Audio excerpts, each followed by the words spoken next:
Good evening and welcome to Open Your Mind Internet Radio. You have myself, Alan James. And you have myself, Stephen George. A very good evening. Good evening, good evening. We'll go straight over to communications, Steve, because we're going to have a packed show tonight. Loads of information and great guests. More information than you can shake a big stick at. And I tell you, it's going to be interesting tonight. Go ahead. Right, info at oymireland.com for your emails. You can also navigate your way through to the chat room on the website, oymireland.com/OIM chat. You can log in there, and there's several people logged in already, so big hello to all of you.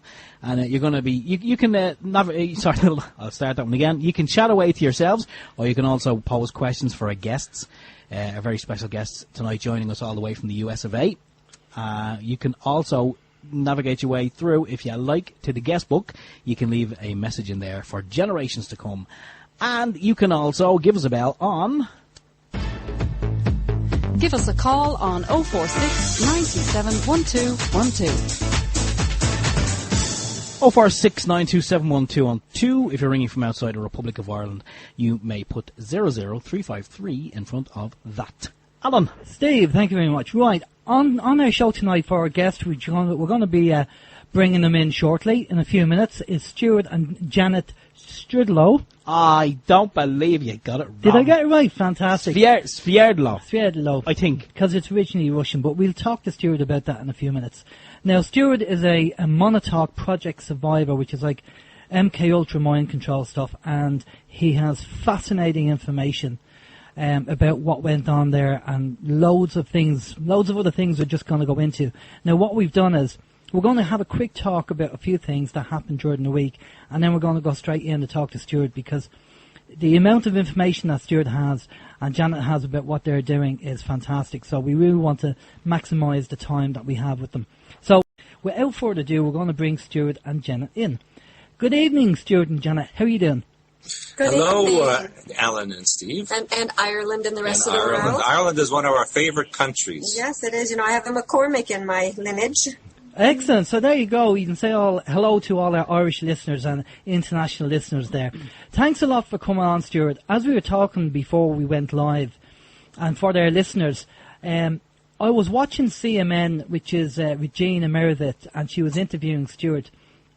And to say that after the interview my jaw was on the floor would be an understatement, because the amount of information that you had, Stewart, was it's just fantastic.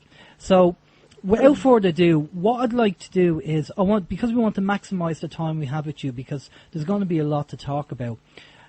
What we'll do is, as I say, we'll talk to you, Stewart, about your experiences on the Montauk Project. And then what we'll do is we'll go over to Janet. See, I keep saying Janet. Janet. That's okay. Sorry, I like Janet.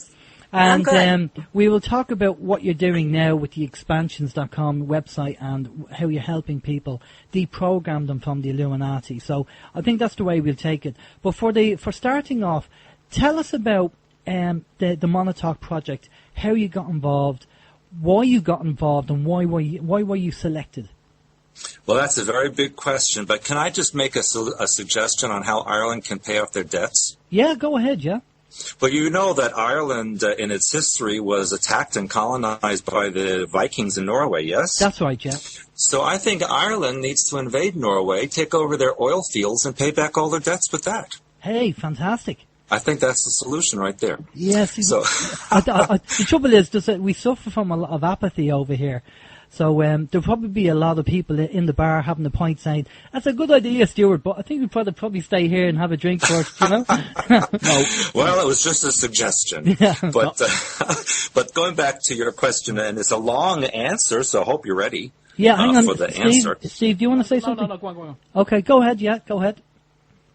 Well, I go back to my family background in order to answer that question. My great uncle Yakov Sverdlov was the first president of the Soviet Union, and his brother, my grandfather, was sent to Britain, actually to Liverpool, and then to the United States in order to start the communist parties in those countries and entice the workers back to the wonderful paradise of the Soviet Union. Of course, when the workers got there, they realized it wasn't much of a paradise, but they were stuck. Then my grandmother was a Soviet spy during World War II, but I would tell the listeners to remember that in World War II, the Soviets and Western Europe and the U.S. were allies at the time. So because of all of that, my family was very heavily monitored in the United States, and they still are, because of loyalty issues. And my father was used in secret work in Texas during the Korean War. And when I was born, and my birth was also quite strange, I was used also in experimentation for mind control and other purposes. And during the course of that time, from 1970 to 1983, was when the Montauk Project began, and that was in the eastern end of Long Island, New York, which was a base of operations back in the 1700s when George Washington was president, and this was used as a lookout point in case of a British invasion of the United States. And so there was a vast underground area that was built there. And as they dug underneath this location over the centuries, actually, they discovered that it connected to tunnel systems and a previously existing cavern that they believed were created by the Atlanteans over 10,000 years ago or 12,000 years ago.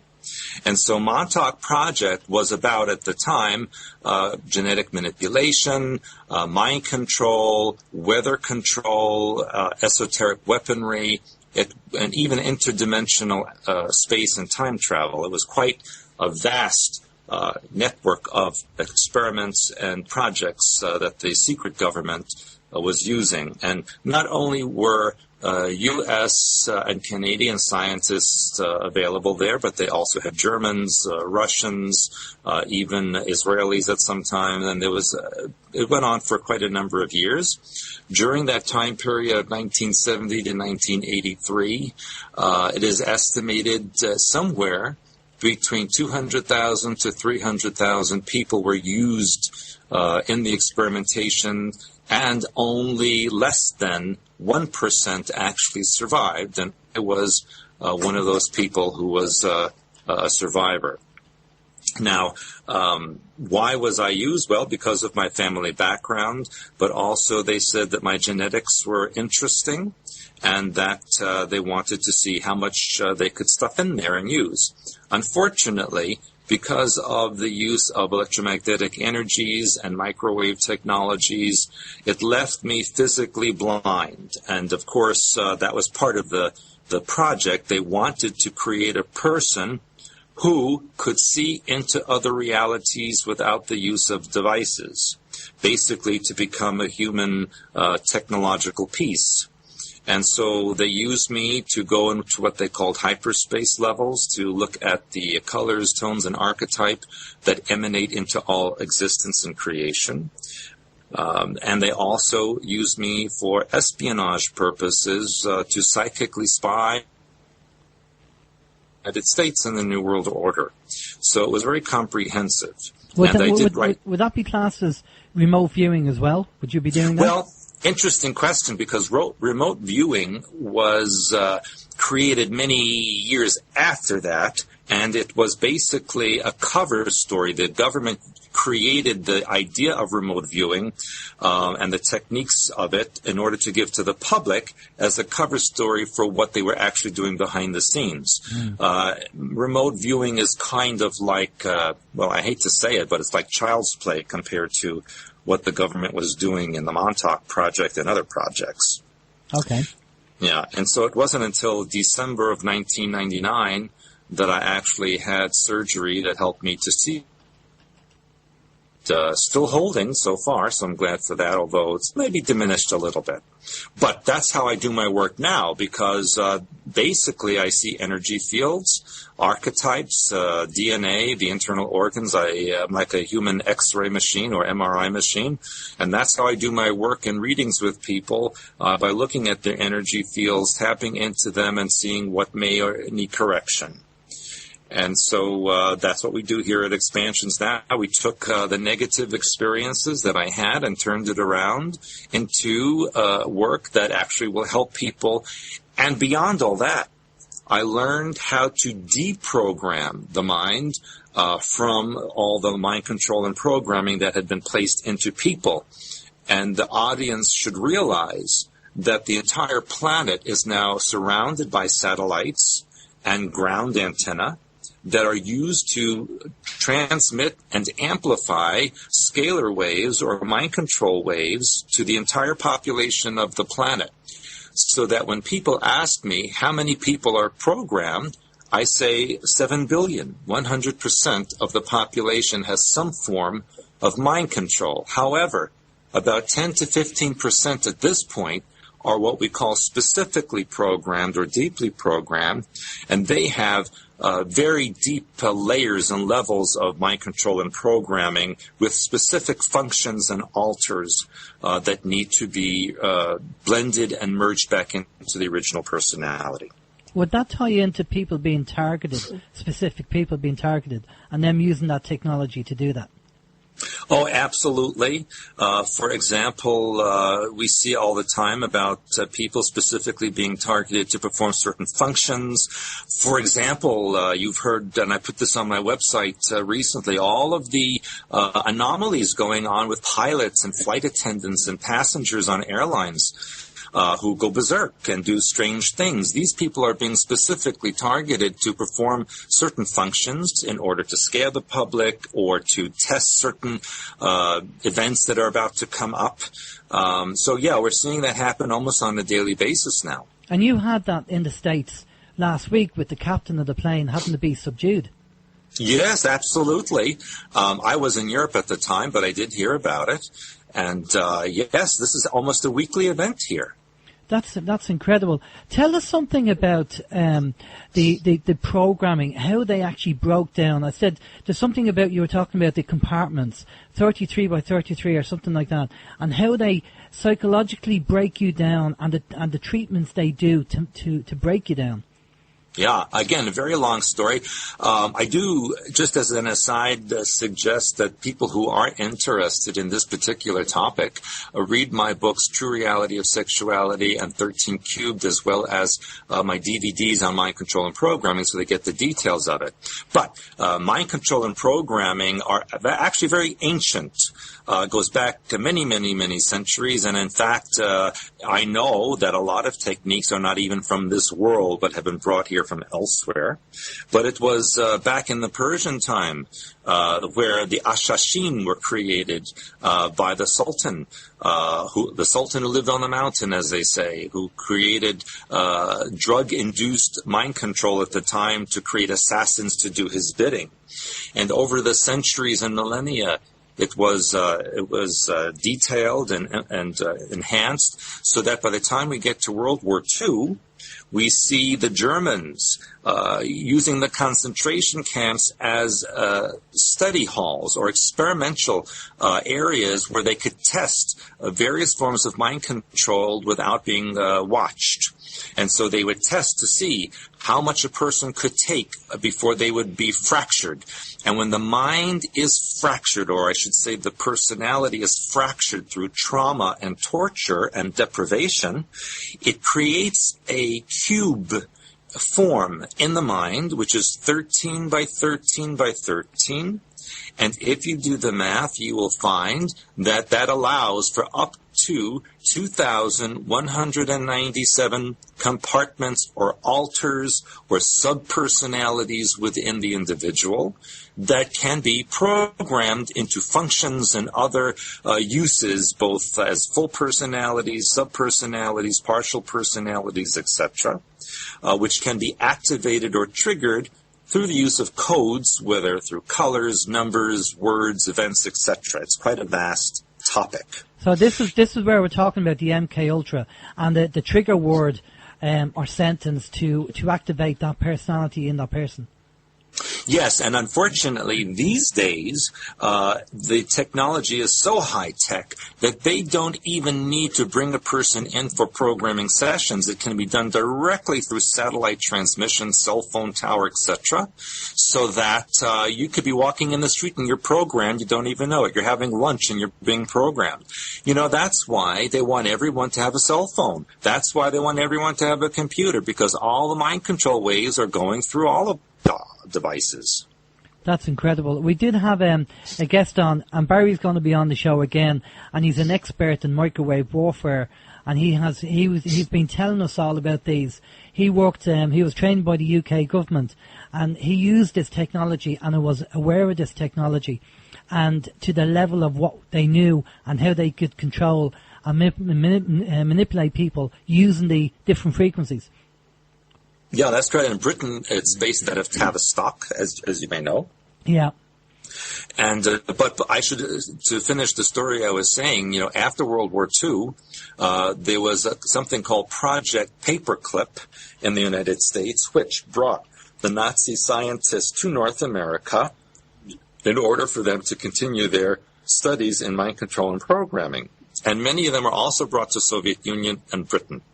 And those were the main headquarters at the time for programming and mind control. And so it was based on all of this over the decades since the 1940s until now, that Montauk existed, Area 51, Tavistock, Odessa in Ukraine, which was part of the Soviet Union. All of these locations were used for mind control experimentations. That's incredible. And you obviously being one of the elite few that managed to survive, but also because of this, the ability that you could control so much. You said that they used you on regarding time travel as well. Yes. Can you tell us a bit about that? Well, it's a bit outrageous for your listeners, and I did write about it in my autobiography, Montauk, the Alien Connection. And yes, they at first used alien technology, which came from a star system called Sirius A. And this technology was then modified and upgraded by U.S. and other nationality scientists at the Montauk Project and other locations in order to decide how they were going to use it. Basically, it runs on frequency, and they learned that every point in time and space has a unique set of vibrations or coordinates that don't exist anywhere else. So, if you know where you want to go, and you know the particular point of coordinates or vibrational frequency of that particular spot, and then you create a matching frequency identical to it, there'll be an instant transmission or connection between those 2 points, since they can only exist in one location in creation. So that's basically how time travel exists, and even deep space travel exists, by setting the coordinates to your destination, and then making your vehicle vibrate to that vibration is instantaneous transmission and connection. So that billions and billions of light, or even gazillion years of time travel, can be done in a split second. That's incredible. And obviously we have an enormous amount of parallel universes. And the one thing that I've said before, I don't know whether you can confirm this, is that, we have free will. And free will dictates which universe we go into every second of the day, whichever we decide. So maybe today, we've a timeline where you didn't come on the show. So there's all these different timelines, and what changes is our free will dictates which timeline we take. Well, if I could maybe add something to that. Basically, yes, we do have free will, absolutely. However, we also have our connection to the God mind, which is the oversoul. It's our terminology that we use. And it's the oversoul, which is the master consciousness of the individual that really helps the individual decide. Because if you leave it up to the human to decide, there would be no consistency. You'd be bopping around the different alternate realities and not have any contiguous lifetime. So it's really a question of where you're focused. And all possibility exists. So that we found out at the Montauk Project, you really cannot go back and change the past. Reason is because everything's happened anyway. And it's simply a question of where you focus and which timeline you want to pursue. So it's a very simple process, actually. You can think of it also like a radio station. If you turn the dial just a little bit in any direction, you get a different station. You keep turning and you get another station. It's all on the same radio, but all different frequencies and different programming. And obviously this is done through the mind. This time travel is done through your mind, yes? Yes, well, also technology. The time travel that was done created devices, huge actually, that were able to tune into locations. And what they did at the Montauk Project was, in the beginning, in the early years, they would use what they called expendable people, foster children, derelicts, orphans, people who no one would. And they would just tag them or put what they called an anchor device on them and just send them to a coordinate, to see where it wound up. And in that way, they were able to map and chart various different locations. And sometimes it was hit and miss, and sometimes they would get coordinates from their alien helpers, if you will. And then they would create an anchor there. And then they would have a fixed connection from point A to point B. And sometimes they would open what you call a wormhole or a vortex, which are two different things. A wormhole is a shortcut between 2 points in the same reality, and a wormhole is a connection between two different realities. And so that's what Montauk was about, mapping all of this out, connecting one place to the other, seeing what they could find out, and basically trying to create a new empire that will be coming into fruition quite shortly, I think. So when you say about the new empire, you're talking about the NWO, the Illuminati. Yes, and of course, in my books I talk about the Draco Empire, from which we all originated in one form or another.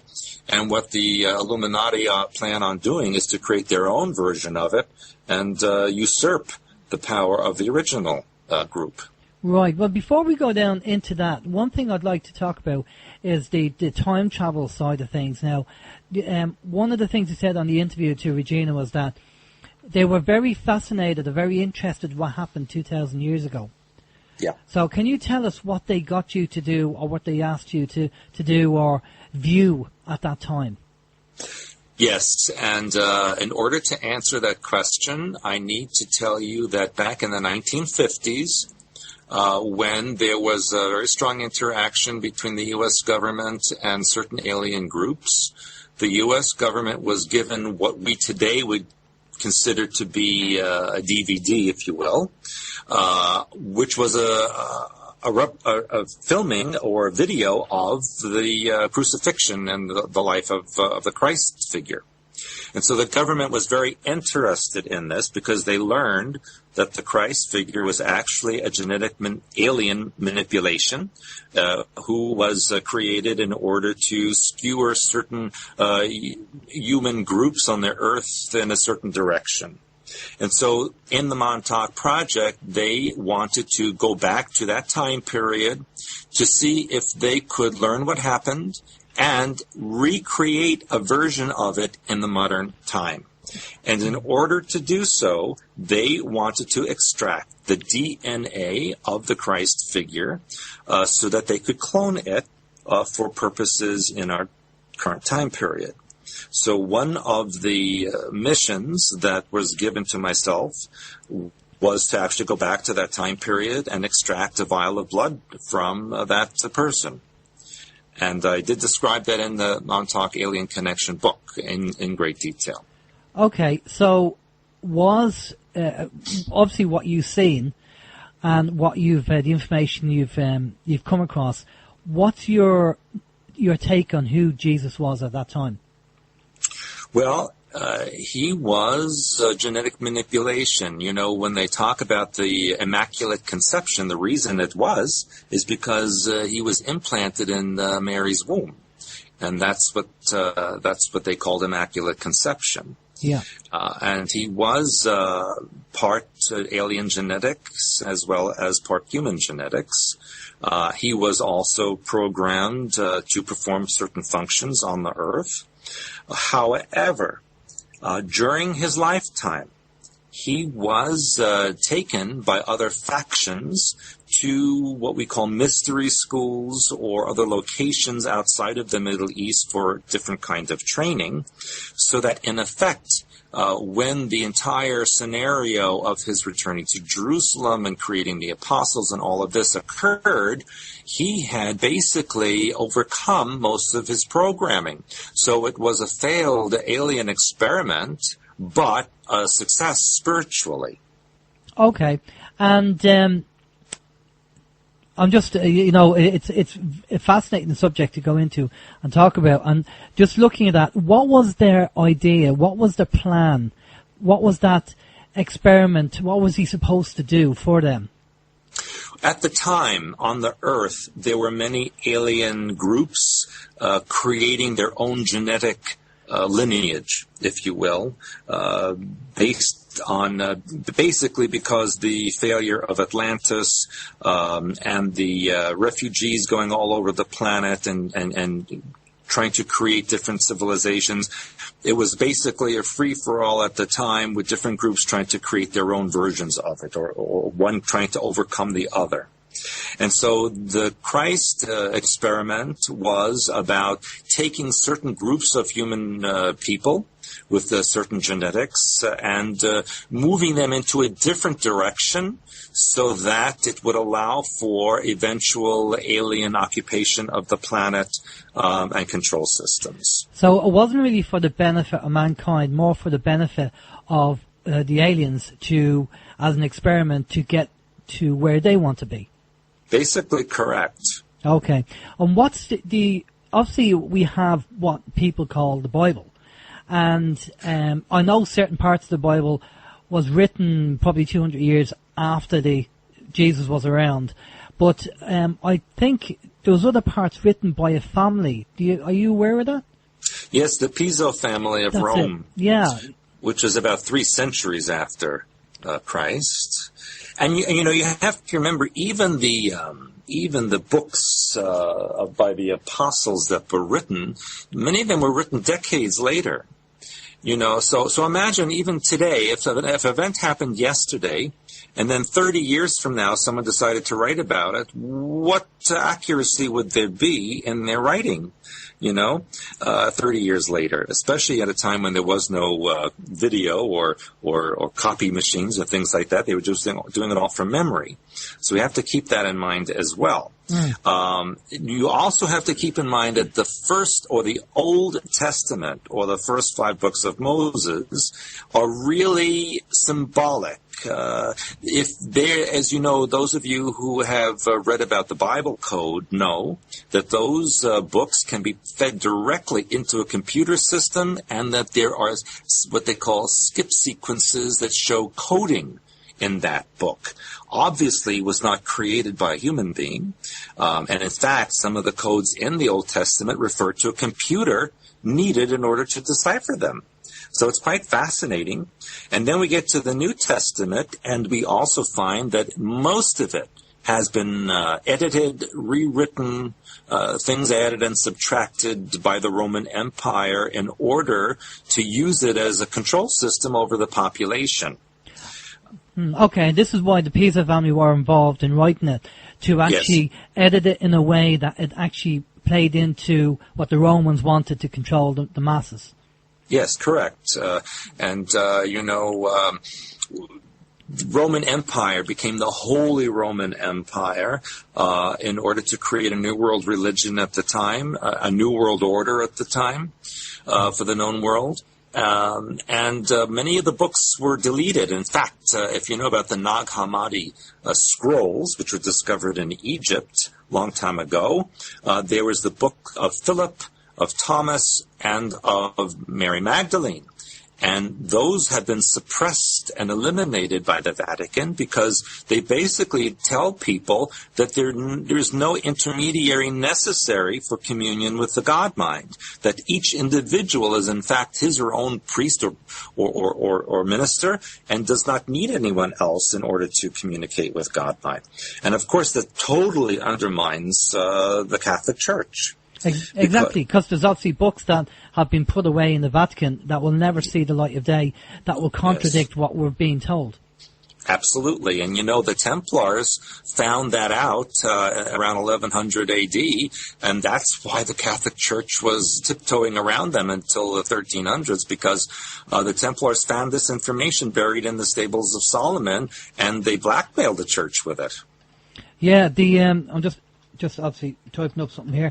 Exactly, and because we've heard this before, that certain documents have been hidden away. There was a book out there called, I think it's called In God's Name, and the chap wrote this in the 70s, and he talks about these books that were put away in the Vatican, never to be taken out. And I don't want to dwell on this because there's a lot more that we're going to be talking about, but throughout history, and I think David I talks about this as well. You'll see in a lot of cultures the same thing happens over and over again, where a saviour is born, he lives a certain amount of years, he does certain miracles, and then he's crucified and he saves people and he rose again from the dead. And this is a common thing through a lot of other religions. Yes. So would that be a case of people, them religions, a similar genetic experiment in them religions as well? When we have universal stories, like the flood or the resurrection and these kind of things, that's the common theme, because humanity or every species has a group or species mind pattern. And that group or species mind pattern has foundational thoughts that are common to all the people in that species. And so it creates and projects out these scenarios for a savior to come, for change in direction of the species in order to save it. And that's what it's universal in many cultures. And it also shows a common origin. Because in my Blue Blood, True Blood book, I talk about the common origin of all humanity in the star system called Lyrae, Lyra, which is the origin of all human beings in our galaxy. Okay, so that's the next question I was going to ask you. The whole UFO scenario with the likes of the Anunnaki and stuff like that, what you're saying is that we actually come from a different star system and we were seeded on the planet by this civilization. Where do the Anunnaki fit into this?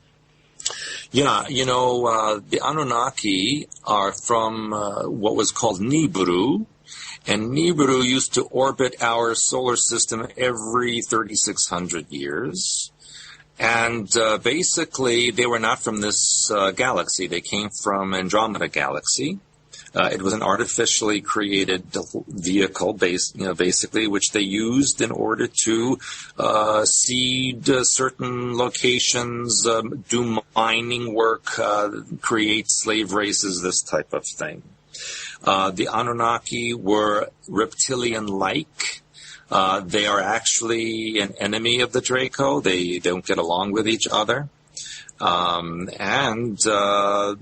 The Sumerian tablets that were translated, many of them were translated with a little bit of an error in them. So that's a whole nother topic. But certainly the basic premise is that they came here to create mining, extract certain materials from the earth, and to create a slave race. Okay, so that whole kind of take on an Anunnaki creating us as a slave race is pretty much confirmed from what you have researched and found out. Yes, that's true. Okay, because that is the general take on things. I've had a look at some of these Sumerian tablets and had a look at some of Stitchin's work.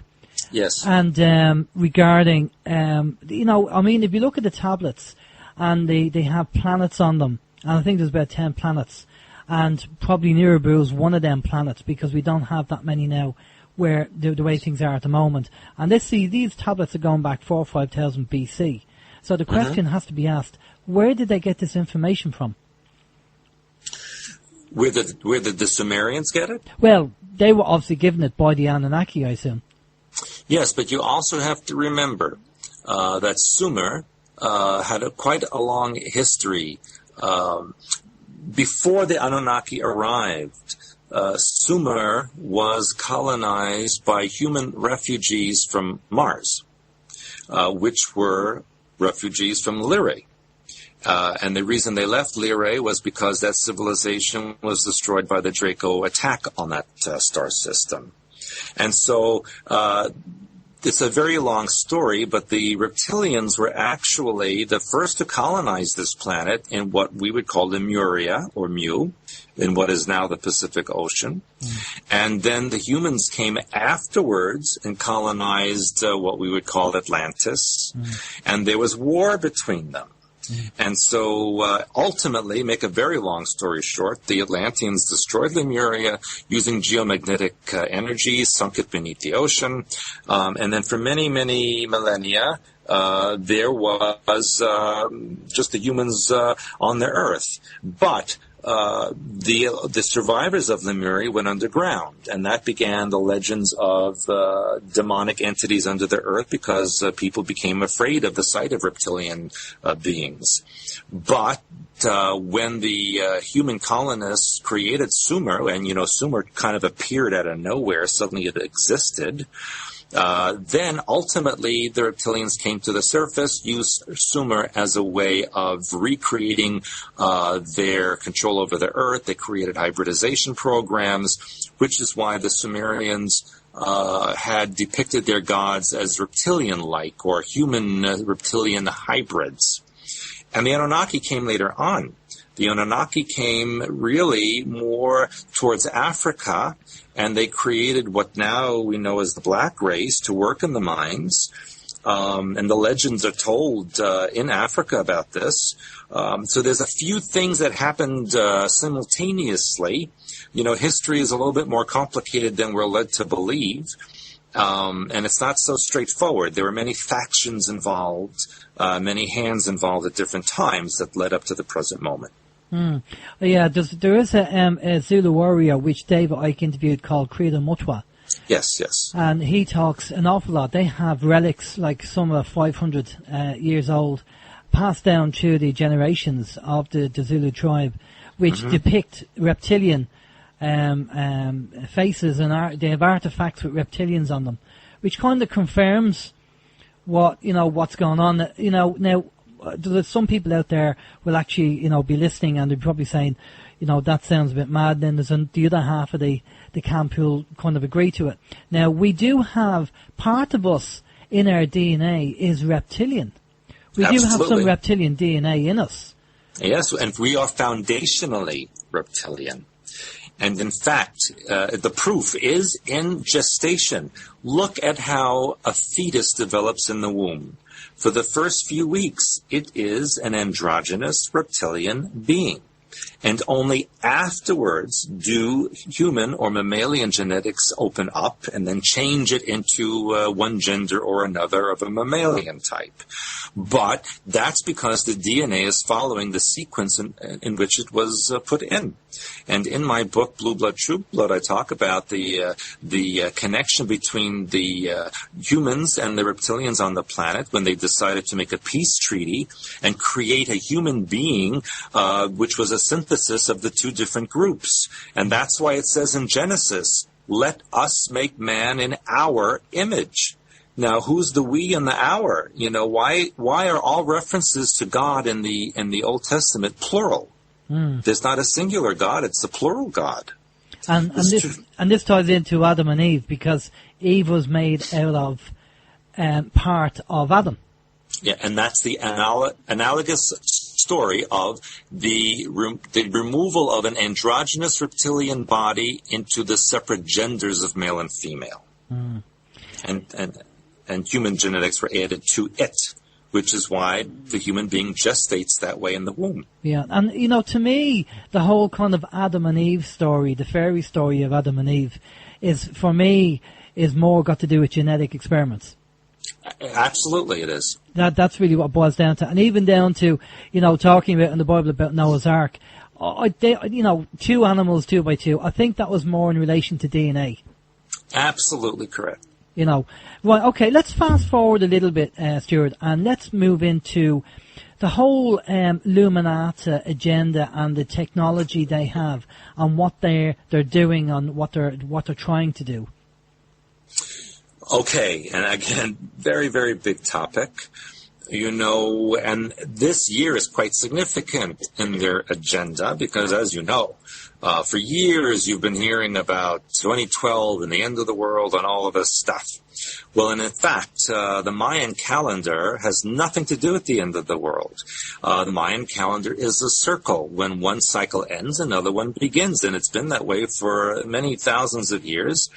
And so the cycle that ends this year, December 21st, 2012, another one begins on the 22nd. And in fact, Janet and I recently, end of last year, were in Central America, and we met with a lot of the Mayans, the elders actually, and told us that they're absolutely appalled by the Western idea of the end of the world. They said it's not what the Mayan calendar says at all. In fact, there was one elder that mentioned, he said, when I wake up on December 22nd, 2012, I'm going to do what I do every day. I'm going to get up and make coffee, watch the news, and continue on my day.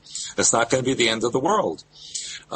Basically, it's an Illuminati agenda. It's an Illuminati idea because they learned in programming and mind control, when you create fear, that opens up the brain for input. So by keeping people afraid and concerned, it opens them up for programming and mind control. And so December 21st, 2012 is the target date for complete global domination by the Illuminati. And they plan to do this through several scenarios. They plan to create a staged alien invasion where people will think the world is being attacked from aliens. And then, in order to save us, this master race will appear, chase away the attacking aliens, and then will allow for the second staged coming of Christ, who will proclaim the New World Order as his new holy empire. And then they kind of wrap up the whole thing with a new world religion, a global government, everybody under one control system, and, of course, when they test this second coming of Christ and they get his DNA, it will exactly match the blood samples on the Shroud of Turin. And so who's going to dispute that when the DNA is identical? Of course it has to be Christ. Now, recently, I should say in the last couple of years, the Shroud of Turin vanished for a little bit of time when there was a fire at the church in Turin. And a piece of it suddenly manifested itself in Hebrew University in Jerusalem. And the Israeli scientists tested that piece of the shroud and found out that it had pollen samples that could only have been from the Middle East 2,000 years ago. So thus, they verified the authenticity of the Shroud of Turin. And Janet and I, just last summer, went to the church there and saw the shroud and all of their, what was all the accoutrements around it. So it's all a nice, neat little package wrapped up for the public consumption, and they will such a way that you will not dispute it. That's right. One of the things that was said to us, Dr. Carol Rosman was on, and she worked with Werner von Braun. And Werner von Braun said there's 4 different ways they're going to manipulate the population, and the 4th option will be the fake alien invasion. Now, Yes. I've said this before on the show, from a psychological point of view, it's a bit like Independence Day. what will happen is there's the difference between harmony and disharmony. And Ronald Reagan said it in the 80s about how insignificant their fights would be if we were attacked from something from outside the earth. And at the moment we are Irish, English, American. But like any family, if something outside attacks a family, the differences are put aside and the family get together to protect the family. And this is exactly what's going to happen. And I feel this is what's going to happen, is that they're going to use this fake alien invasion to, and people will say, okay, let's stop fighting between us and let's get together, be a human race and fight these aliens. And well, I'm going to go over to Steve in a minute too. There's loads of questions coming in. But one of the things I just want you to talk about, which is very important, got to do with this fake invasion, is the technology they have regarding holographic equipment. Yes, that's Bluebeam Project. Yeah. Can you talk about that? Yeah, in fact, Bluebeam Project is quite old. It was tested back in 1961 in Havana Harbor when a U.S. submarine surfaced just off the coast and projected an image of the Virgin Mary over Havana Harbor in order to shock the people of Havana to think that Mary was telling them to not be communists anymore and go back to God. So that should tell you how old the technology is. And add, 50, 60 years later, you can imagine how advanced it is. They can create images in the sky and on the ground to make you believe that there is an army, that there is a fleet of UFOs, that Jesus has returned. They have even made it so that sound will accompany the visual images. And a Japanese company has created a version of the holographic images you can actually feel, very much like on Star Trek when they have the holodeck and they interact with these holographic images like as if they were real. That's kind of the technology that exists. In fact, they tested just outside of Sydney, Australia, a couple of years ago. A huge object was seen streaking across the sky headed towards Sydney Airport. And they said it was a meteor, and then people in the area reported that the thing crashed and exploded with this loud noise, and all the emergency crews went to the area and found absolutely nothing, because it was a holographic image that was so technologically advanced it could be picked up on radar so that it'd be physically proven it was there, and it made sound so you could hear it and see it, and yet there was nothing really there. They also tested it last summer over Canada. You may recall almost every week there was this huge fireball flying over Alberta, and then they said it crashed, into the ground. Of course, nothing was ever found. How could a huge fireball crash into the ground in the Rockies and there's not even a spot of it left?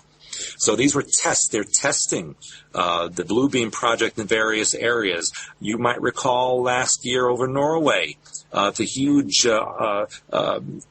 object that was seen over northern Norway. The spiral. The spiral. Yeah. And then if you look in the images, you could see behind it a little bit of a satellite transmission being projected out behind it. Mm-hmm. So all of these things are happening all over. And people see UFOs in the skies. Many of them are simply projections. They're not physically there. And that's how they are going to accomplish this, because, when you see something with your own eyes, you believe that it's there. And do you feel that they will achieve the goal? Very interesting question. And every show I do, people ask me that question. I think they're very close to achieving their goal, but I know that there is sabotage against them occurring even as I speak. And my feeling is they may come very close and fail, or they may succeed briefly, but they will fail. So ultimately, I don't think that they will be completely successful. Yeah. We feel that with the guests that we've had on, the general consensus is that they won't succeed from a spiritual and a physical level, with everything that's going on at the moment. And another reason is that you may program a human being completely and totally, but you can't get 100% because the God mind within cannot be programmed.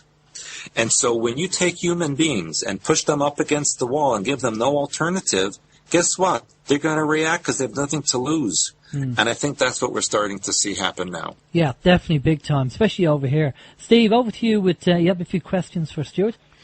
Yeah, Stewart, that's powerful information, what you're just saying there. I mean, when Alan was saying to me during the week that he's seen some of your information and his jaw was on the ground, I mean, mine's on the table here. It's not quite on the ground just yet, but it's getting there. But get your face off the table. You don't know where it's going. Right, okay. There was a question come in earlier, Stewart, in relation to a word that you used in your book, the word assassin, and one of our listeners was wondering what the connection was between the word assassin and hash or hashish. Yeah, it's very because the Arabic word and the Persian word is ashashin, and in order to program, they use the drug. And the drug was related to the word hashashim and became hashish, cutting it short. So yes, it's a definite connection there. And unfortunately, in modern times, there are assassin programming, stalker programming, vigilante programming. There's modern versions of it now. Yeah, quite interesting, because I remember seeing a documentary a couple of years ago, and they were saying in relation to hashish that when people use that particular drug, that it opens up neurological pathways in the brain. Mm-hmm. So yeah, it's powerful. And not only that, Stephen Allen, quite honestly, marijuana is also used in this way, and marijuana is a programming trigger, which is why they push it all over the planet. That's what happened to Kathy O'Brien. That's why they wanted to kill her, because she was a programmed MKUltra sex slave, and when she started to smoke marijuana, it had the opposite effect. It started bringing back the things that they tried to lock out. And this is why when she was obviously saved by that chap, I forget his name, but she was smoking it, and it actually released the memories of what was going on, which they tried to lock out. Mm-hmm. Yes. Go ahead, Steve. Yeah. A couple of questions from Kelt, a regular listener to the show. Kelt's wondering, are you familiar with the work of a guy called Dan Winter? Yes, I know of him. Okay. But I do not talk about other people's work. No, that's fine. No, I think he was just wondering if you were actually familiar with his work. He didn't elaborate on the question. And also another one from Kelt. Can you please ask guests the connection between blue humans in Indian mythology as gods? I don't know if you understand that question. I don't actually understand it. Blue humans in Indian, meaning East Indian or American Indian? India. Oh, India. Okay, yeah. Basically, the blue humans are the blue bloods. It's not that they were blue. It's that they had high reptilian genetics, and when the reptilian blood has a very high copper content, and when copper content oxidizes, it turns a blue-green color. And so that was the reference in those days to the so-called blue people. They weren't really blue. They just had a high copper content in their blood. Interesting. That's very interesting. And the final one for the moment, one of our listeners, I'm not sure if it's pronounced Kei or Kai, it's K-E-I, and Kai wants to know what does Stewart think about what the Illuminati think of you and your existence? Well, they never send me Christmas cards, or anything like that. And people ask me, how come you're alive? It's like they're disappointed I'm still living. So I said, well, you know what? There are 7 billion people on this planet. How many of those 7 billion are listening to what I say? Really a very small fraction. So I'm quite insignificant to the Illuminati. One more just popped up there on the screen, so I may as well throw it at you. It's from K. It's from I thought it was Kai. It's actually K. They just told me the proper pronunciation. And K's question, another one: have Janet and Stewart have you taken? Hang on, I'll read that again. I want to know if Janet and Stewart has orally taken Olive Gold 03, one of the product they have. Product. It must be products. Yeah, they say that you can take that orally, and actually they're in the process of developing one that's a better price and a little bit larger quantity. I have used it on my gums. That's as far as I've gone as far as personally ingesting it. And because I've been curious, I've been through a lot of braces and so forth lately to see if it helps. So I have done that. Everyone I know who's used the olive gold in any way loves it. And it has done everything from drop warts off in a couple of weeks to change age spots on the face. And all it is ozonated olive oil. It's supposed to be extremely, extremely pure. Oh, so it can't hurt you by orally taking it in, but because it's not FDA approved, we're not allowed to do that. Yeah, at this point. Okay, well... because it's not FDA approved. Yeah, we know what the FDA are like. Yeah. Okay, just touching base on chemtrails. What's your take on chemtrails? Well, I don't take them. So, it's a rough crowd out there. I'll tell you. It's a rough room. But, okay, chemtrails, they've been around for decades. And basically, there's two versions of them. One version is spraying genetically altered viruses, bacteria, and other creations in order to promote illnesses on the surface of the planet. And also to create weather anomalies. Another version is to create an energetic web around the planet, like a grid system, so that they can more easily pinpoint certain places on the Earth for transmissions of ELF and microwave bombardments. Okay, we've also heard probably a few more suggestions as to what they are. One is that they are changing the atmosphere so certain aliens can come down and actually survive on the Earth because the atmosphere is too oxygenated, or maybe could be the opposite to that. But the chemtrails are actually changing the atmosphere. I would have to say that's not true. Okay. But you do what's your take on the solar flares and the predictions of these solar flares and the I think the EMFs they're predicted for 2012. There's going to be a lot of solar flares from the sun, and they're talking about equipment and electronic equipment being knocked out, and it could be grid systems knocked out as well, especially when it's really focused on North America, but obviously it's going to affect it globally if it does happen. Have you heard anything about these solar flares? Oh, it's on the news every other week here, and of course nothing ever really happens. It's just one of the scare techniques that they do. However, let me explain something, and I talk about this in my work in Simultaneous Existence, where, as we mentioned earlier, that there are infinite realities, infinite universes, physical and non-physical, and they are all connected to one another through stars and black holes. A black hole in one universe is a star on the other end in another universe. These are vortices. And so our star, or every star, is an exit point of a black hole somewhere else. Those civilizations that know how to use this natural highway between universes enter a black hole and come out in a star at another one. What we're seeing here is exit points on our star of vehicles, and you may have seen videos or even still shots of huge objects coming out of our sun. And traveling out into space after they exit the sun. That's right, yeah. Yeah, and so what we're seeing is a massing of a fleet in the Kuiper Belt on the outside of our solar system, on the far point. And that is basically more of an interest to me than anything the Illuminati is doing, because I think that we are going to have a real invasion.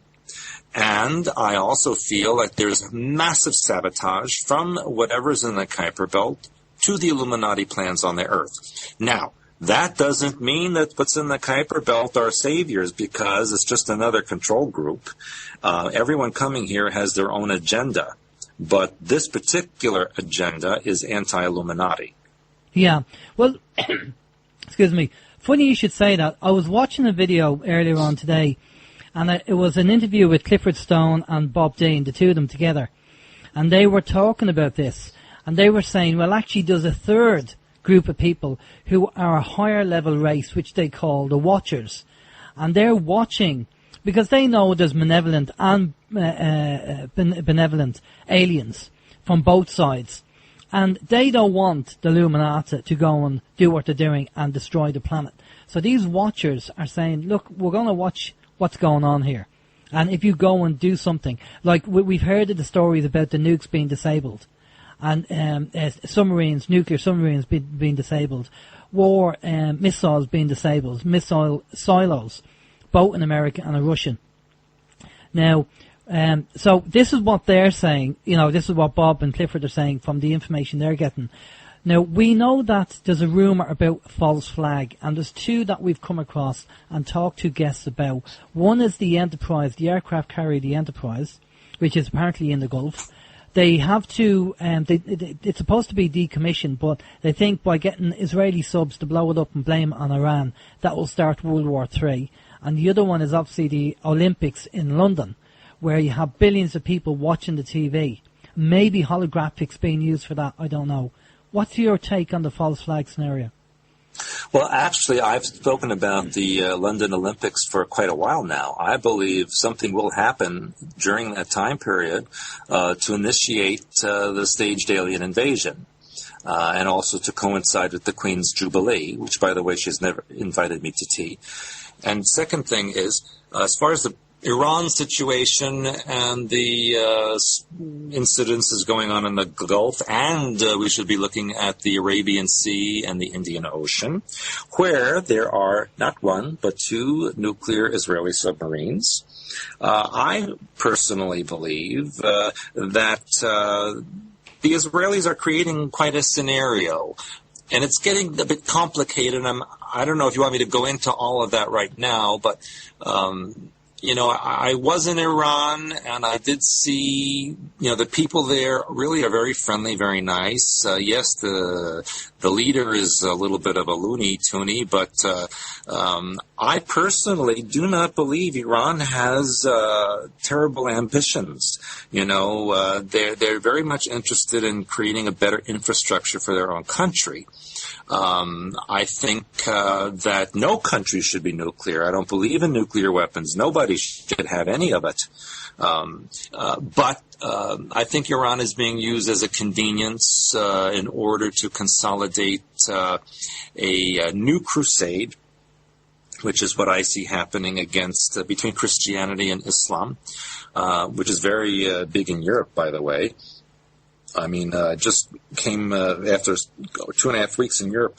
Everywhere I went, everyone was totally anti-Muslim, and they considered it an affront that all the Muslims were entering into their countries. But the Israelis are forming a union. They're forming a union with Greece, Cyprus, Azerbaijan, Romania, Armenia, Georgia. And if you look at the map, that completely surrounds Turkey and Syria and borders right on Iran. But it goes beyond that, because I personally believe that Greece and and Cyprus are going to remove themselves from the EU and join a union with Israel. In fact, Cyprus and Greece have agreed to allow Israeli warplanes to land on their territories. Now, Cyprus and Greece are part of the EU. Wouldn't the EU have to approve that? But they did not. So there's something going on way behind the scenes. And another country to look at with an Israeli connection is India. In India, they have given the Israelis the largest embassy land in the country. So, recently it was leaked out, and I put the word leak in quotes, that Azerbaijan was allowing Israel to use its territory as a staging area against Iran. But I think that's a diversion. I think it was the Israelis themselves who leaked that information, not the White House, as been reported on the news. And I think that's because then everyone is looking in Azerbaijan when, in fact, they should be looking in the other direction, towards India. there's an awful lot going on over there. We had Annie Michon on the show, who's an MI5 whistleblower, and I asked Annie regarding her mother on the false flag in London, and she said, well, she's planning to make sure her mother is actually out of the country for the 2 weeks that the Olympics are on, because she doesn't trust what might happen. So I think we have to be very careful, and if they're going to use holographic equipment, if you walk out like in Independence Day when Will Smith came out of the house and looked up and seen UFO, ask yourself the question, is that real or is it fake? I think we have to be careful. As I say, Werner von Braun did say that the fourth flag and the fourth thing they're going to use is the alien invasion. As to what's going to happen, there's loads of talk about the disclosure, and there's loads of information out there about stuff we can't see, but we know what's going on. As you say, there's the ships going in and out of the sun, maybe using it like some kind of portal to go from one universe to another, one galaxy to another. And there's loads of talk about motherships and ships outside of the Earth actually sitting up there. I don't know what they're waiting for, and whether there's going to be disclosure, I don't really know. We have Stephen Greer talks about it, but to be honest with you, I don't know whether that's going to happen. Anything that's disclosed right now is not true. So any information that comes from an official source, I do not trust it. But I can categorically state that any event that does occur during the London Olympics is going to be staged. And people just need to understand, no matter what you hear, that time period, it's not real. Yeah. Okay, Steve, questions? Yeah, a couple of questions, Stuart. One for another question from Kay. I'm not sure exactly what this question means, but she wants to know: does Stuart ever feel triggered when you meet with your parents, and do you forgive yourself every day? I'm not kind of sure where that's coming from.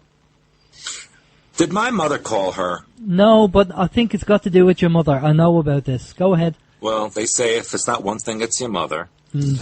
So, well, I do my release work on my parents, and I'm at peace with them, and they don't bother me anymore in the way that they used to, and we come to a place in my life where we just, we're civil with each other, and that's kind of it. I'm not sure exactly where the person was going with that question. But yes, I do my release work, my deprogramming. I've done it for years and years and years, and I'm in a really good place right now with the people around me in my life. I think it's got to do with forgiveness, Stuart, because your mother, without going into too much detail, because that's a big part, but when you were talking on CMN regarding going to this dentist guy every once a week, and she wouldn't tell you why you had to kind of drag it over, and why, and she didn't tell you why you were going to this person and why you was putting these things in your teeth and all that kind of stuff. Yes, and plus the other doctor who used to excruciatingly examine me. There were two doctors like that. One was a dentist, one was a doctor. I do forgive her and release her because, quite honestly, she didn't know any better, and I don't think she did that maliciously. I think she just did what she thought she had to do, or was programmed to do, and so I let that go, and I released it, and I'm okay with that, because some part of me allowed that to happen, and I take full responsibility for all my experiences. Well, sorry, Kay just written in there. She said she was wondering because she knows Stuart's mother took him to Montauk, and Kay said that he or she can relate to that a little bit. So. Oh, okay. Well, is Kay the only one listening? No. No, there's loads. There's loads of people on. Yeah. Well, okay. There's another question come in from Kelt. He was wondering what about Palladians, and also someone else wanted to know what do you think of Benjamin Fulford? Do you think he's a grey, a watcher, or something else which I can't repeat on live? I was going to say live television, radio. As I mentioned earlier, I do not like to comment about other people like that. Yeah. I just won't do that. So please understand. Oh, we fully understand. I think that's very, very mature. Very mature. Yes.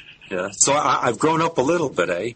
And maybe Kay could tell my mother, that I grew up a little bit. But as far as Pleiadians are concerned, most of it is programming from the government. The government took that genre of information back in the 1960s to create the New Age movement and create the channeling from satellites, which is all programming and mind control. And so most of what you hear from the so-called Pleiadians is manufactured by the government. Now, yes, there are Pleiadian beings. Yes, they do exist, but do they interact with people as the New Age would decree? No, not so. So how do you deal with mediums who actually say they're in contact with the Pleiadians? And so they obviously seriously believe they are. Of course they do, because it's an alter within their programming matrix that's activated. Mm-hmm. Okay, that's interesting.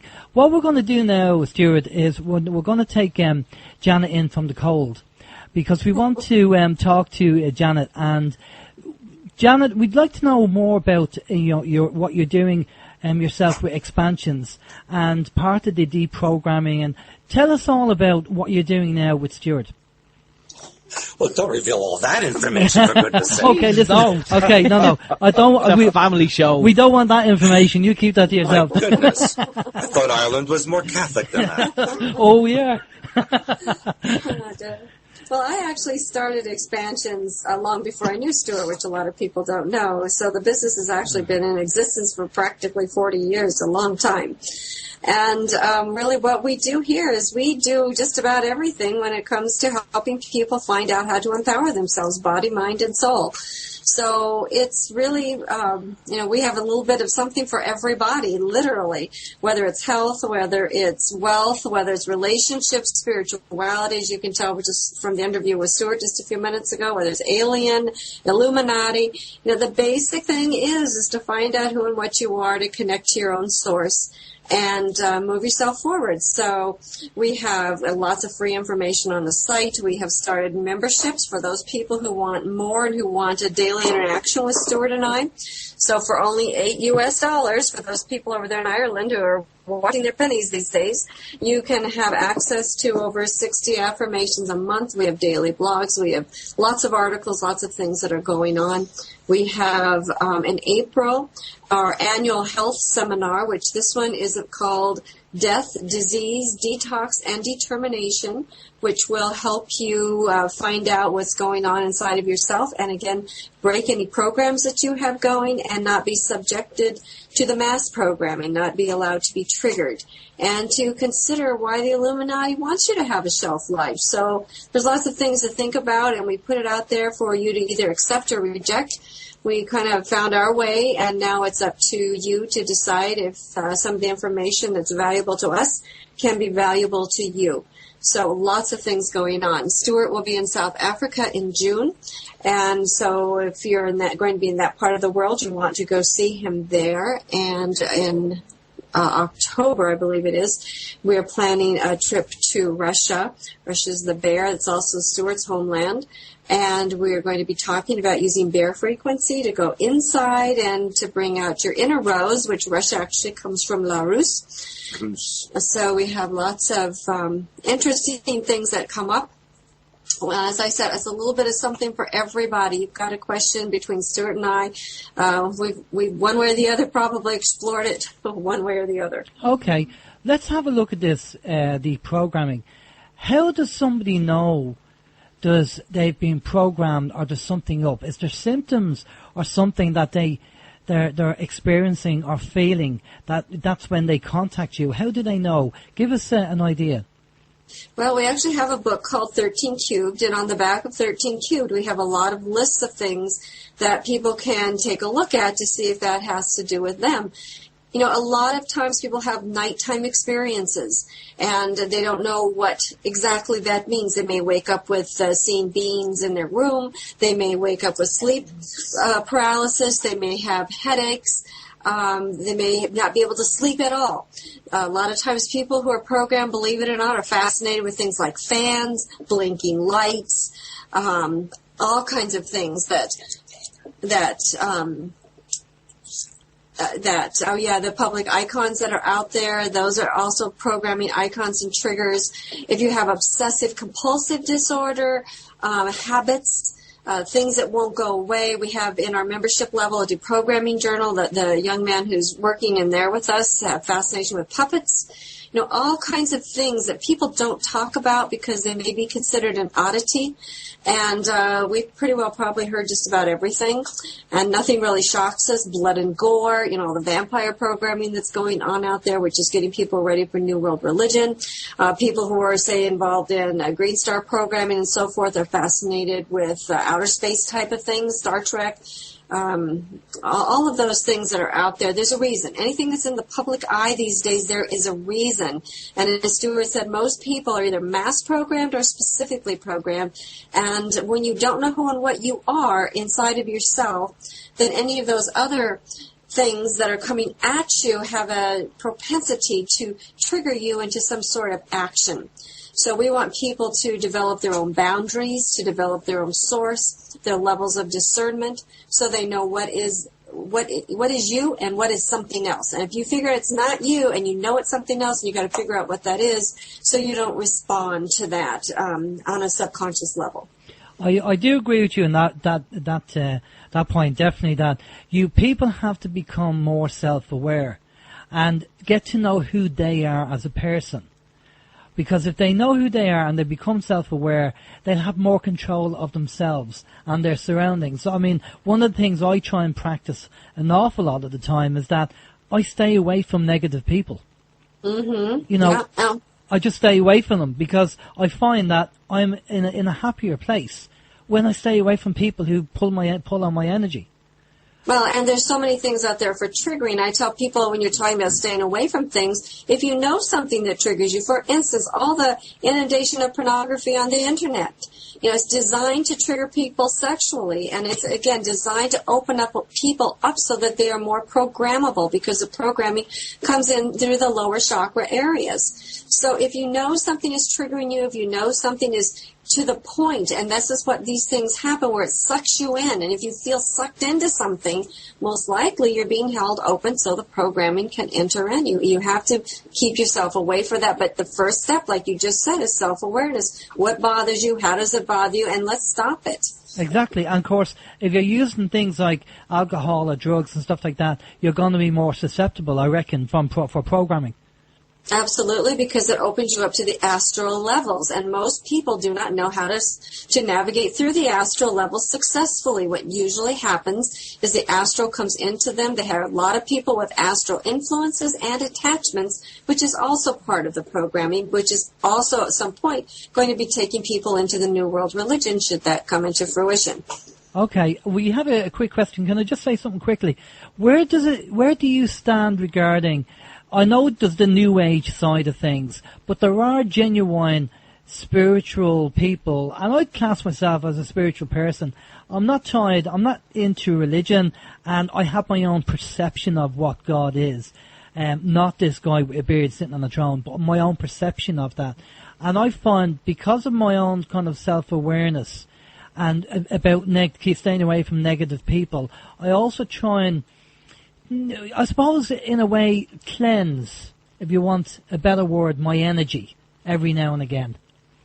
I cleanse 24/7 every single second, and that's what a lot of my work is, and the premise is everything that's coming into you, you give back, because basically if we look to the real reason that we're here and we go as far down as we can, we really are simply a finger of the God mind itself down here experiencing itself. And as we learn what it is, we are supposed to pass that knowledge back. And that is one of the things we'll be talking about in April at our seminar, because the reason people age, the people that get disease, is because they keep the energy to themselves rather than pass it up to where that it belongs, to its originator, to its source.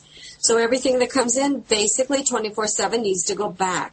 And so people need to be cleansing 24/7 every single second, and that will make a big difference in your health, your quality of life, length of life, whatever you want to do with yourself, so that you decide for yourself what you want to do with the years down here versus allowing the mass programming to feed into that and determine that for you. Exactly, and I think the word disease is more dis-ease, because you're at dis-ease. And I think the cleansing is very important. We've said it before in the show. We are spiritual beings experiencing life in physical form. That's really it. Absolutely. And so, people do not cleanse their minds, much less their body. And oftentimes, unfortunately, not until that they have some kind of an issue.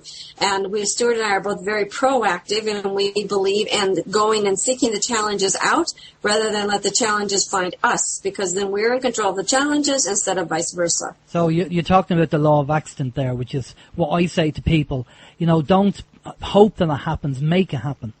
Well, and of course, then we do just one extra little step, which you may also too, whereas we say, let's align my will with thy will. I want my will to go along with my oversoul and God mind. I want to work with that Trinity. To me, that's the true Trinity, so that we are all going along for the same goal, and I have my source behind me. And so a lot of times, because of what's going on with the Illuminati and the outer world and the instilling fear out there, or that they have more money, or they have more machines, or they have more this or more that. You have the oversoul God mind. You have the most powerful thing in existence. So you have no reason to fear that. Once you activate your mind and activate your knowledge, your conscious knowledge, it's already there. You just have to learn how to use it. And it's like driving a car. You can sit in a car, but if you don't have a key or you don't know what to do with it, once you even have the key, it's powerless to you. So you already have all the tools you need, but if you don't know how to activate and use it, again, you become powerless. But we tell you how to activate it. We tell you what you already have, and we show you how good you already are and what your abilities already are, so you can activate it yourself and become who you're designed and destined to be versus what somebody else is trying to feed you into. And I totally agree. I think that's very, very important for people to learn that skill and learn about it. I'm going to pass you over to Steve. Steve has a few questions there. One just popped into my head there a few minutes ago. And when we're talking about the programming, and I know Stewart mentioned it earlier on the interview about the Wi-Fi and cell towers, etc., and the scalar waves, is there anything we can do? I know we did have a lady on, and I can't remember the name of the crystal, but she did say there was some class of a crystal that we could use, and it would kind of absorb these negatives, like whatever was coming from the Wi-Fi and the cell towers. But is there anything that you could suggest, either Janet or Stewart, that how we could protect ourselves? I mean, I know we've taken precautions here, whereby we switch off Wi-Fi, we don't really kind of use cell phones, and we steer clear of cell towers and all when possible. But is there anything that we can do, kind of be proactive to just kind of keep ourselves clear or away from all this crap? As I mentioned before, the strongest thing you have is your mind. You just have to need to do it. And so what I tell people is that first of all, people don't have their boundaries. So the easiest thing you can do is you can take a look with your own mind at how far out your auric field extends. And with your mind, just like you would raise your arm up and down, you pull that auric field in close to you. And around that, you put a violet bubble with a mirror on the outside. And that means anything that's coming at you is reflected off of you. And you keep your bubble filled with violet.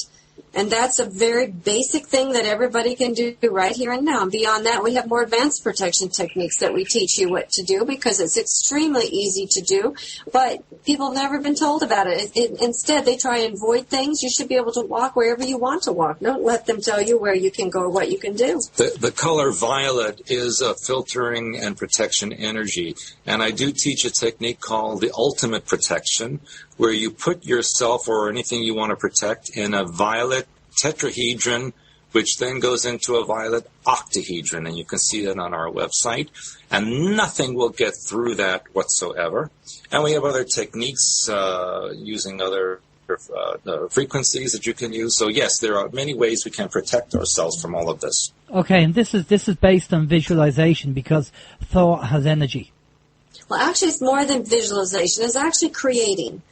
And it's already there. Everything already exists. You just have to know it. And then you can go in there and you can start moving and manipulating the energies. That's what the Illuminati does, but they do it for negative reasons. We take the same laws and principles and we teach you how to do it for positive reasons. That's all. Okay, Steve. Yeah, another question came in there from Kay.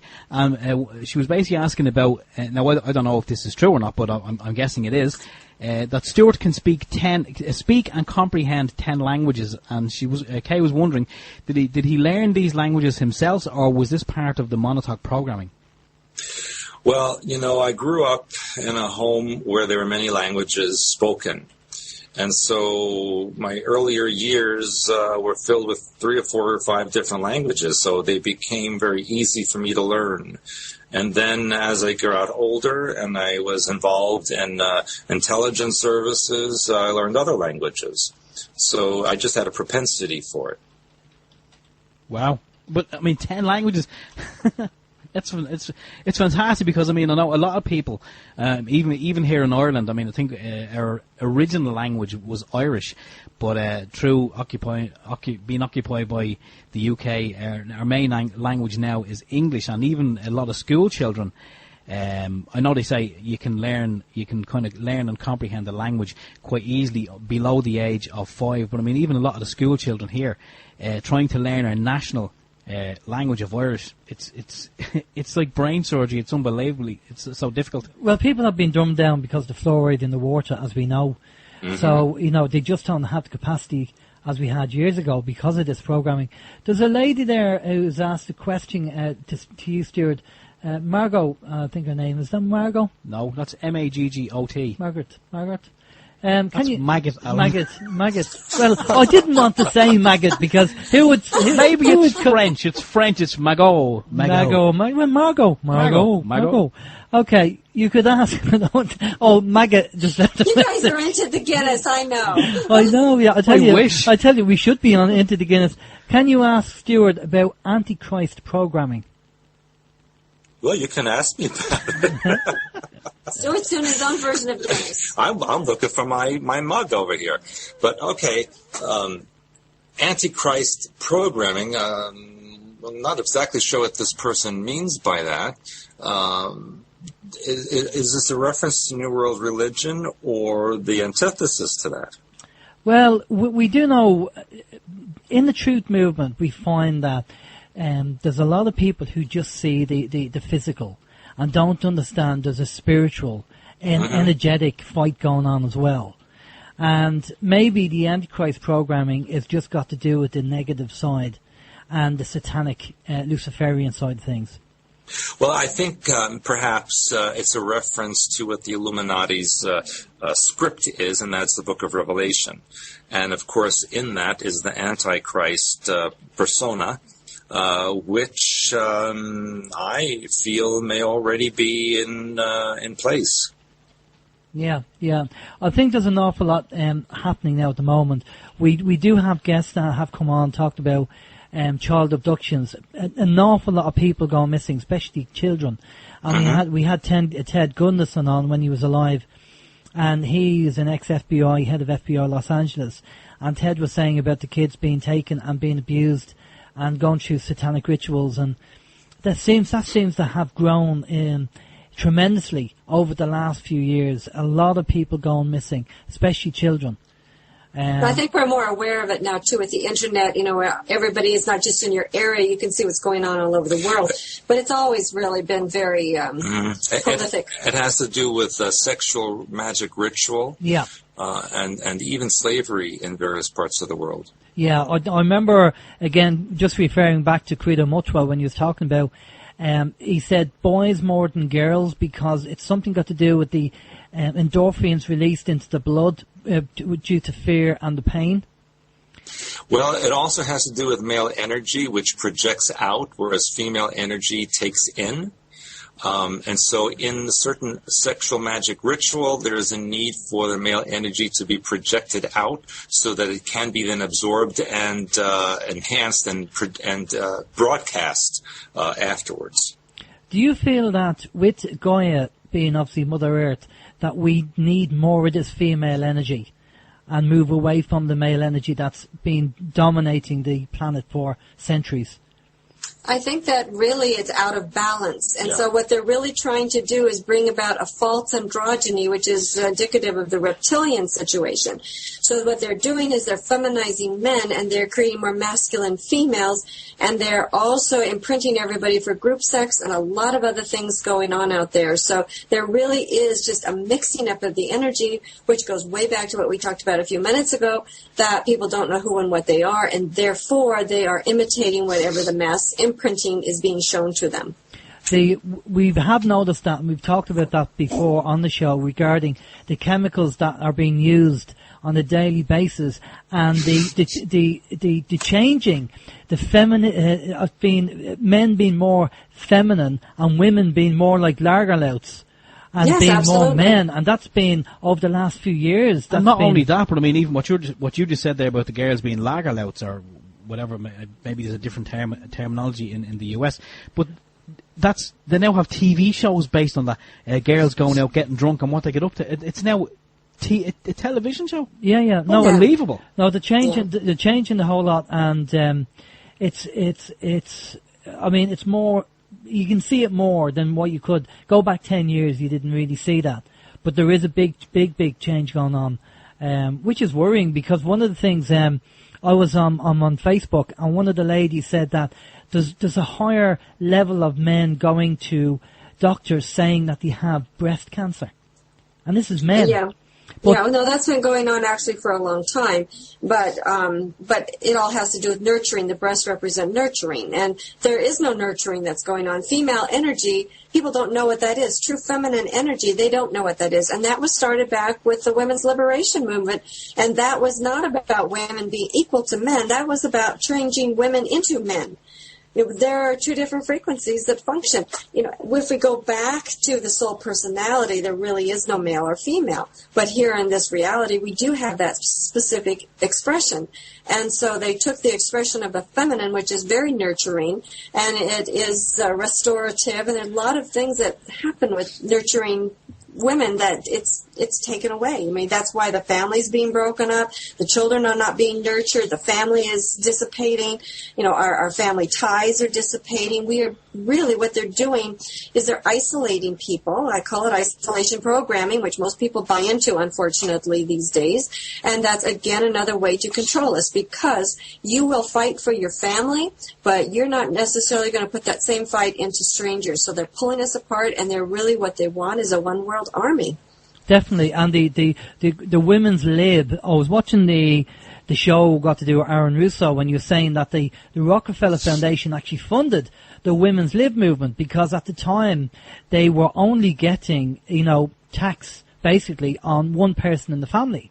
Now with the women going out and being able to work, they were getting more tax, and then the school system became the parent, and then they could start using the education system to start conditioning the kids in what way they want to be.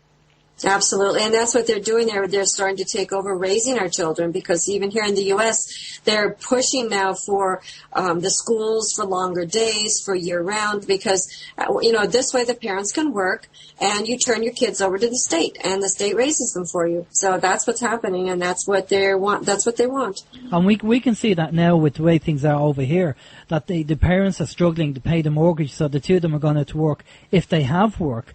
And the kids are just left all day with childminders. That's right. And it's, and that's not really the best way to do things. But unfortunately, this is the way the system's working. I'm just going to pass you over to Steve. There's a few questions there. Yeah, before they go off the screen here in front of me. This is another question from Kay. Kay's asking lots of good questions here this evening. Where is the question? When you do release work, do you always need to replace with good thoughts? I always say that when you send something out, it leaves an empty space, so you need to fill it back in. And again, it's you have to remember that you are actually manipulating the energy. So if you mentally manipulate energy out of you, then there is a space, and you have to do something to put something back in it.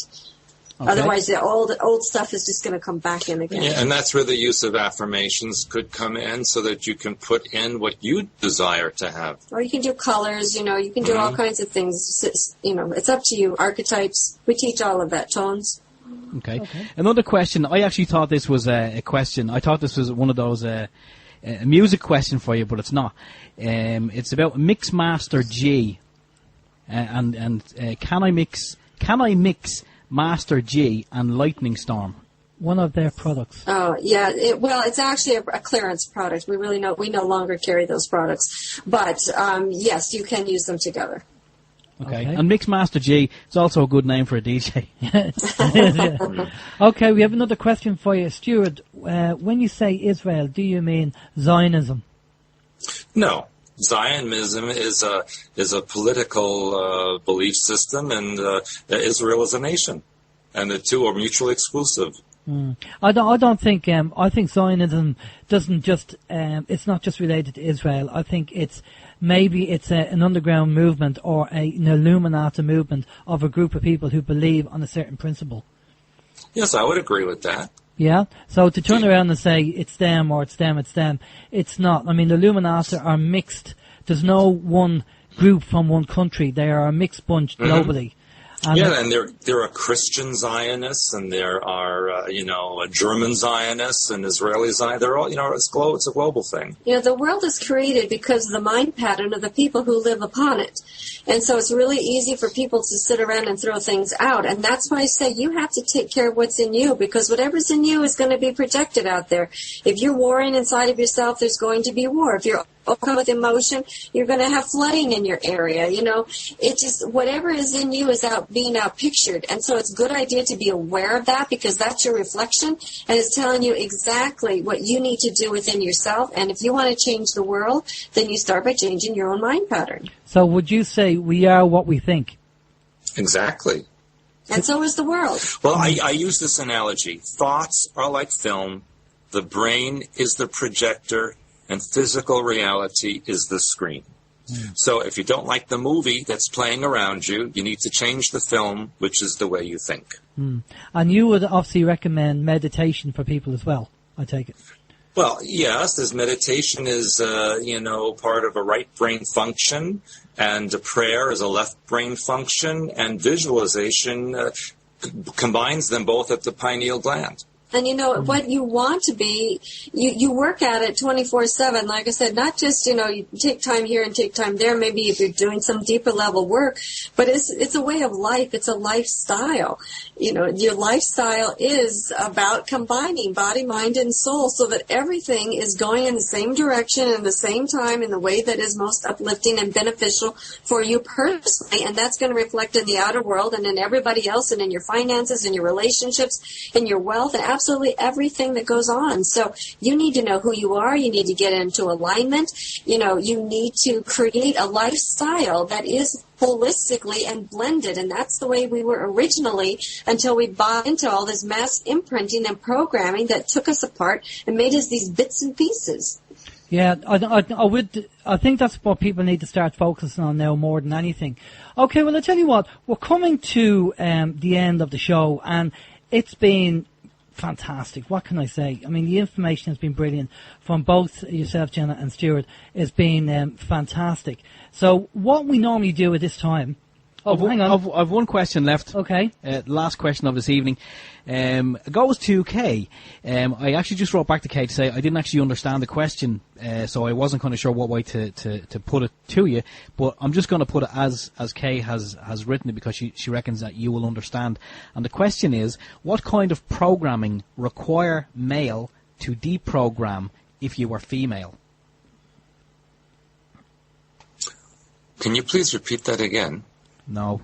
No. All right. It says, what kind of programming require male I don't know if it requires males or it says what kind of programming require a male to deprogram if you are female. I think she's getting that from my True Reality of Sexuality book, where I talk about deprogramming or physical deprogramming techniques, and I state in there that really there cannot be any female deprogrammers because it runs a risk of absorbing the energies, whereas male, as I mentioned earlier, project out. So they will not absorb the downloading of another person's deprogramming efforts.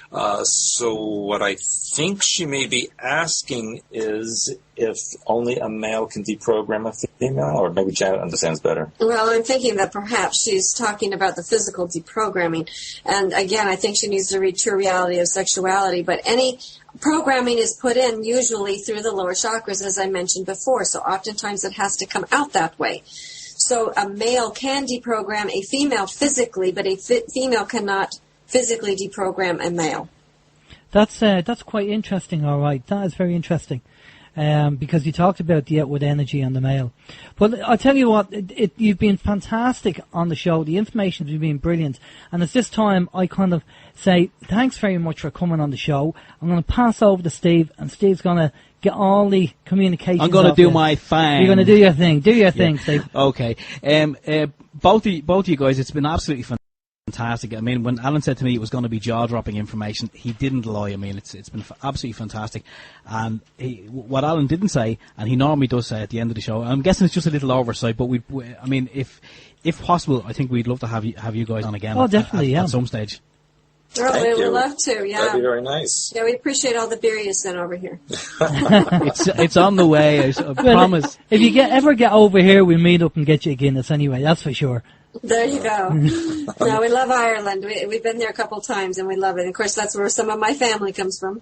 The McCormicks. That's right. Yeah. That's right. Well, seriously, no. If the next time you're over here, definitely do look us up. We'd be only too delighted to hook up with you anyway. But you have mentioned your books, and you have mentioned a website there several times throughout the interview, but you didn't actually give us the website address. So, I mean, I know some of our listeners may have it already, but for those who don't, would you like to maybe throw out the information now how people can get to your website or get your book or find out some more information about your work? Sure, expansions.com. Expansions has an S on the end, expansions.com. We'll get you to our website. We have lots of free information. As I said, during this last year, we started actually a membership site because we want to be able to deliver more specific information to people who are really involved. And we have wonderful things for only $8 a month. You can get a membership where you have affirmations. We interact with you. You can ask your questions. And the $23 is the next layer of membership where we have a deprogramming journal in there, and in that section you can ask all the questions you want about anything, and we read everything, we answer what's appropriate. But we have seminars coming up in April. We are all over the world. We do personal consultations with people. We do all kinds of body scans. We do programming scans. As I said, we do a little bit for everybody. We do health scans, you name it, we've got it. Podcast. Oh, and we also do podcasts. I do a cooking podcast, which is really a lot of fun, where I teach people how to feed themselves healthfully, and I explain the mindset that goes beyond just the food itself. So we just, like I said, we have a little bit of something for everybody. We enjoy our work. We enjoy our website. We enjoy learning and growing. We're not dull and boring people. We're always doing something different. So we love it when you join us. Fantastic. I think we can say we've absolutely had a great time. I mean, 2 hours have literally just flown by. Just brilliant information. What can I say? I mean, that was a great interview that you did with Regina and CMN, and again, brilliant information, and it gets it out there to the people, and it lets people think, and it gives them something to think about. Go and research, check out your website and all that kind of stuff. But just stay with us for a minute there. We're just going to go off to a musical break, and to our listeners, we'll be back in a few minutes.